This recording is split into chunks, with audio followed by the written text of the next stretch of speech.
Today I'm gonna mix cherry lollipop and peach ring G Fuel together. You think this is gonna be good or it's gonna be disgusting? Got some new tubs coming in the mail, but they're not here yet and I'm bored. The more I think about this, it's really probably not gonna be good. But I like peaches and I like cherries, therefore this should be good. That smells like soap. Okay, it's actually not bad. Tastes kind of like a gummy cherry, wow. Anyway, what is going on, guys? Welcome back to another video and welcome back to NFL Reddit. I've had some requests to go back on here because it's been a couple months since we've last done it and it's usually a pretty fun time, so why not? Couple of plugs before we get into it. Don't forget to use code WyattzWorld on G Fuel or Prize Picks where you can save yourself a discount on any G Fuel products or match up to $100 of your first deposit. But that's all I've got for plugs. Let's get into the video.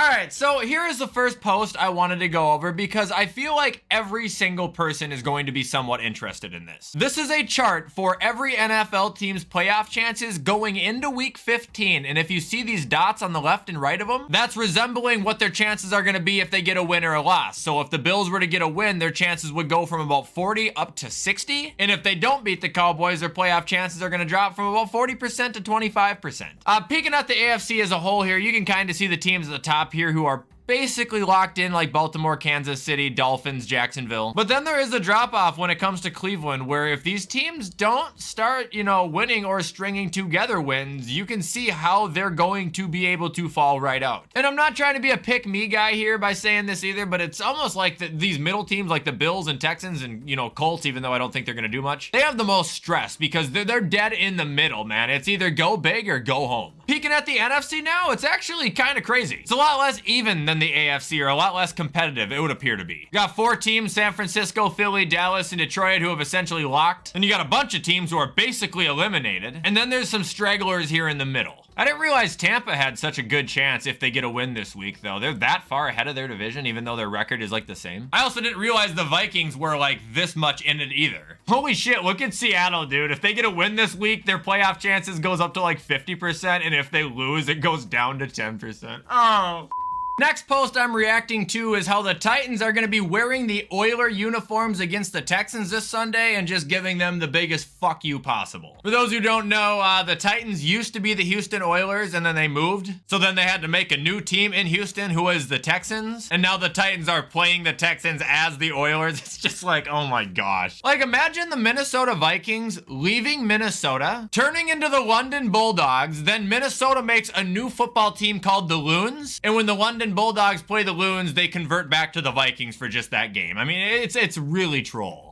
This one's pretty entertaining. He took an NFL star from every team and made them into a Pokemon trainer. So we got the AFC East first here, who was Josh, Tyreek, Sauce Gardner, and Matt Judon. Now we got the AFC South, Jonathan Taylor, Trevor Lawrence, CJ Stroud, and Derrick Henry. Here we got Russ and Rapidash, Justin Herbert and Jolteon, Pat Mahomes and Blaziken, that's actually pretty cool, and Devontae Adams, and I don't know who that is. AFC North, we got Joe Burrow and Incineroar, Myles Garrett and Granbull, Lamar and some kind of bird, and TJ Watt and a Steelix. That one might be my favorite one actually so far. Peek at the NFC now. Sam Howell, Micah Parsons, Jalen Hurts, Saquon. Why does that Jalen look actually so much like Jalen? Mike Evans, Bijan Robinson, Bryce Young, Elvin Kamara, CMC, Kyler Murray, that's way too accurate, Aaron Donald, DK. And then the NFC North, we got Justin Fields, Jared Goff, Jordan Love, and Justin Jefferson. Whoever did this, man, they were devoted, but that was pretty fun.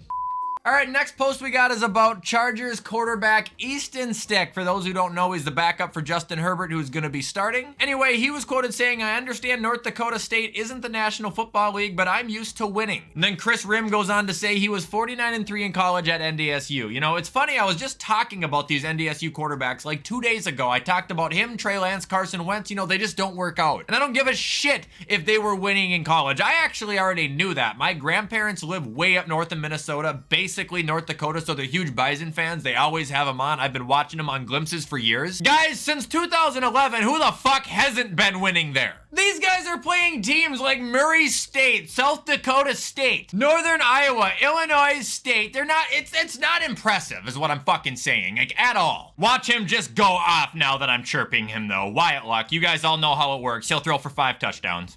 Next one we got is a Jamar Chase quote that definitely won't come back to blow up in their face this week or anything. He was asked about him and Justin Jefferson being the best receivers in the league, and Jamar said, "I'm the best. I don't feel like we're the 2 best. I'm the best." This is the same guy that said Patrick who when they asked him who the best quarterback in the league was, and then they lost to the Chiefs. Not saying he's exactly trash talking, by the way. He's just sounding a little bit cocky with this. And I'd be willing to bet Justin Jefferson's gonna throw up 200 on him now. Here's one that kind of pisses me off, actually. NFL owners have already unanimously approved the 2027 Super Bowl to return to SoFi in Los Angeles. They were just there. Like, come on. Feels like it's just on like a rotation of 4 different stadiums. I'm pretty sure next year we're already going back to New Orleans, too. Give me a Super Bowl in Carolina or Tennessee. Something just completely out of the fucking pocket. All right, next thing we got here is Patrick Mahomes saying Kadarius Toney will be defined by the response to his mistake. Patrick, I know what you're doing. You're trying to rebuttal. You're trying to be a good team captain and player. But you say this shit about the guy once a week because he fucks up once a week. The only way Kadarius Toney's ever going to be defined is by a gargantuan flop. Oh, here's a good one. Cam Newton called Purdy, Tua, Dak, and Jared Goff game managers, but not difference makers. What is it with this guy? Like, I feel like Cam Newton every couple months is like, okay, people are starting to forget about me, so I should just come back and say some really stupid shit. This guy was ass. And I also say that every 3 months when he resurfaces because he is in no position to ever talk about quarterbacks being game changers. This guy was fucking ass. As a passer, he's had 1 season that was above average. As a runner, I'll always give him his flowers. But this man has no right to be talking about passing quarterbacks and them being game managers or game changers when he couldn't do it to fucking begin with. All right, moving on, we have possibly the weirdest difference of players of the week between the NFC and AFC that we're ever going to witness. Looking at the NFC, we have an undrafted quarterback in Tommy DeVito, an undrafted linebacker in Ivan Pace, and Brandon Aubrey, the kicker, who at one point in his career was a soccer player and then just switched to football. And then we got the AFC players of the week, who is Jamar Chase, Max Crosby, and Greg the Leg. What the fuck? Here's an injury report from Eberfluss. He says Yannick Ngakoue has a broken ankle and is done for the season. He had a crazy drop off for a career, dude. Remember when he used to be the man? Now he's just bounced around on so many different teams that I lose track of him and I don't even really hear about him anymore. Here's one that's funny to resurface. It says, where do you rank Derrick Henry all time? It says during his prime, he was one of the greatest running backs I've seen in my lifetime. I said this, I think 2 years ago when I made my top 10 running back of all time list. He was number 10. When you look at the greatest running backs who have ever played the game, Derrick Henry is unlike any of them that we've ever seen. I'm not saying he's better than all of them, but he has been one of the most dominant backs we've ever seen play the game, and he has been doing it for a long time now. I mean, his prime, when he got unleashed and stopped sitting behind Dion Lewis, if it wasn't for this injury, it would have been one of the greatest primes we've ever seen out of a running back. Look at the touchdowns here. I mean, it's sick. I've always said it, dude. It's like making a Madden My Player as big as you possibly can, maxing out their attributes and then playing with them. It ain't fair.